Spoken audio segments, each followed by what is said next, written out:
अस्सलाम वालेकुम। आज का हमारा टॉपिक है सेल साइकिल। लेक्चर को स्टार्ट करने से पहले मैं बताती चलूँ कि आप मेरे channel daily dose of education को लाइक करें, शेयर करें और सब्सक्राइब करें और बेल आइकन पर क्लिक करके और वीडियोस को सिलेक्ट करें ताकि आपको नए आने वाली वीडियोस की नोटिफिकेशन मिलती रहे। तो आज हमने सेल साइकिल का फर्स्ट फेज़ देखना है और साथ ही साथ इसका इंट्रोडक्शन, कुछ टर्म्स डिस्कस करेंगे ताकि हमें आगे के पूरे प्रोसेस की जो सेल साइकिल की डिटेल हम अपने नेक्स्ट आने वाले लेक्चर्स में देखेंगे उन्हें हम इजीली अंडरस्टैंड कर सकें।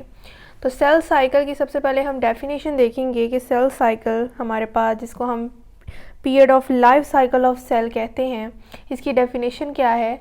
तो इसकी डेफिनेशन है कि sequence of changes after which cell proliferates, और ये सारा एक प्रोसेस जो चेंजेस का सीक्वेंस है ये सेल डिवीज़न के साथ जो है हो रहा होता है। It is followed by cell division और उसके बाद सेल डिवाइड कर जाता है। प्रोलिफरेट्स का मतलब होता है डिवाइड करना, सेल का डिवाइड करना। प्रोलिफरेशन जो है इस प्रोसेस को हम कहते हैं। सेल साइकिल में वो तमाम प्रोसेसेस इन्वॉल्व हैं जिसमें सेल के अंदर चेंजेस आ रही होती हैं, एक सीक्वेंशियल वे में चेंजेस आती हैं और साथ ही साथ ये चेंजेस आती क्यों है, ताकि सेल को डिवाइड ताकि वो कर सके उसके लिए तैयार किया जाए। पहले सेल को डिवीज़न से पहले जो है सेल में कुछ चेंजेस ऐसी अकर होती हैं जो कि सीक्वेंस के साथ होती हैं, तो ताकि वो सेल को मैनेज कर सकें डिवाइड होने के लिए, ताकि वो उस फेज़ में एंटर होने से पहले उस फेज़ के लिए रेडी हो सके। तो इस बेस पर 2 फेजेस हैं हमारे पास सेल साइकिल की, इंटरफेज़ और एम फेज़। इंटरफेज़ हमारे पास एक टाइम कंज्यूमिंग और लॉन्ग फेज़ है, जबकि एम फेज़ जिसे हम माइटोटिक या मियोटिक फेज़ जो है हम कहते हैं, डिपेंडिंग अपॉन द सेल। तो एम फेज़ जो है ये हमारे पास टाइम कंज्यूमिंग नहीं होता क्योंकि इसमें सिर्फ सेल की डिवीज़न होनी होती है। इसके भी सब फेजेस हैं जिन्हें हम आने वाले लेक्चर्स में देखेंगे। इंटरफेस ज़्यादा टाइम कंज्यूम इसलिए करता है क्योंकि इसमें सेल जो है वो ये डील कर रहा होता है सेल के अंदर होने वाली चेंजेस के साथ, और इसीलिए इसके भी फर्दर 3 फेजेस हैं इंटरफेस के: G1 phase, S phase and G2 phase. G1 phase को हम गैप 1 फेज़ कहते हैं, S फेज़ को सिंथेसिस फेज़ कहते हैं, जबकि G2 को हम जो है वो पोस्ट माइटोटिक फेज़ भी कहते हैं या पोस्ट मियोटिक फेज़। G1 में और S और G2 फेज़ में कुछ चेंजेस अकर होती हैं जो कि सेल को डिवाइड करने से पहले रिक्वायर्ड होती हैं। G1 और गैप 1 फेज़ में क्या होता है, ये एक ऐसा पीरियड होता है जिसमें मेटाबॉलिक एक्टिविटी हो रही होती है। ये तमाम फेजेस मेटाबॉलिकली एक्टिव होते हैं और G1 फेज़ में क्या होता है कि नॉर्मली सेल साइज़ में ग्रो कर जाता है, इनलार्ज हो जाता है। साथ ही साथ स्पेसिफिक एंजाइम्स हैं जो सिंथेसाइज होते हैं, डीएनए बेस यूनिट्स आपस में एक्यूमुलेट हो जाते हैं ताकि वो डीएनए की सिंथेसिस के लिए रिक्वायर्ड जो भी होते हैं वो एक्यूमुलेट हो जाएं, और साथ ही साथ ऑर्गेनल्स जो हैं वो भी डुप्लीकेट हो जाते हैं, जैसे कि सेंट्रियोल्स है, माइटोकॉन्ड्रिया, ये डिवाइड हो जाता है। लेकिन आपने ये बात याद रखनी है कि G1 फेज़ डीएनए की रेप्लिकेशन में इन्वॉल्व नहीं है, ये एमसीक्यूज़ ही पूछा जाता है। और G1 फेज़ हमारे पास पोस्ट माइटोटिक स्टेज है, यानी कि माइटोटिक और सेम एम फेज़ डिवीज़न वाली फ़ेज़ से जो है वो बाद की फ़ेज़ है। एस फेज़ की बात करें, सिंथेसिस फेज़, इसमें जो है डीएनए की रेप्लिकेशन होती है इन्वॉल्व, इसमें सारा हेरिडिटी मटेरियल हमारे पास डुप्लीकेट जो है वो फॉर्म में प्रेजेंट होता है। G2 फेज़ की अगर हम बात करें, ये प्री माइटोटिक स्टेज है। इसमें क्या होता है कि सेल को प्रिपेयर किया जाता है डिवीज़न के लिए, जैसे कि एनर्जी स्टोर की जाती है ताकि क्रोमोसोम्स मूव कर सकें, फिर माइटोसिस स्पेसिफिक प्रोटीन्स, आरएनए और माइक्रोट्यूब्यूल सब यूनिट्स जैसे कि स्पिंडल फाइबर्स हैं उनकी सिंथेसिस होती है। और साथ ही साथ मैंने यहाँ पर G0 फेज़ लिखा है। G0 फेज़ हमारे पास एक ऐसा फेज़ है जो कि हमारे पास एक, अगर कोई सेल है जिसने मज़ीद प्रोलिफरेट नहीं करना, तो पोस्ट माइटोटिक सेल हमारे पास जो होता है वो एग्ज़िट कर सकता है सेल साइकिल को during G1 entering a phase called G0। G0 एक ऐसा फेज़ है जिसमें जाकर सेल जो है वो डिवाइड नहीं फर्दर करता। अब इसकी भी कई रीज़न्स है, जैसे न्यूट्रिशन एक रीज़न हो सकती है या कोई रिसोर्स हो सकता है जिसकी वजह से, जिसकी अवेलेबिलिटी की वजह से सेल जो है वो G0 फेज़ में एंटर हो जाता है।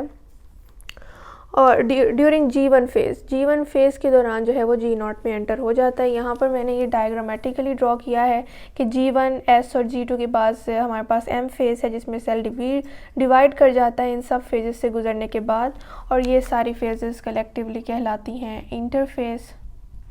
और इसके बाद वो डिवीज़न में एंटर हो जाता है जिसे हम M फेज़ कहते हैं।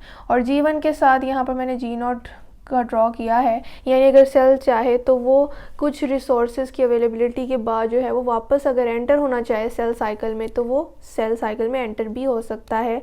और अब ये डिपेंडिंग अपॉन द कंडीशन कि वो G0 फेज़ में डेज़ के लिए रहे, वीक्स के हिसाब से रहे। कुछ केसेस में जैसे नर्व सेल्स हैं या आई लेंस के सेल हैं तो वो लाइफ टाइम भी ऑर्गेनिजम्स के जो सेल हैं ये प्रोलिफरेट नहीं करते फर्दर, जबकि G0 फेज़ में ही रहते हैं। इसीलिए हमारी आइज़ के सेल जो हैं वो मज़ीद ना डिवाइड करने की वजह से जब आई साइट वीक होती है तो उसके वापस आने के चांसेस भी कम होते हैं, या हम कह सकते हैं कि ऑलमोस्ट इम्पॉसिबल होते हैं।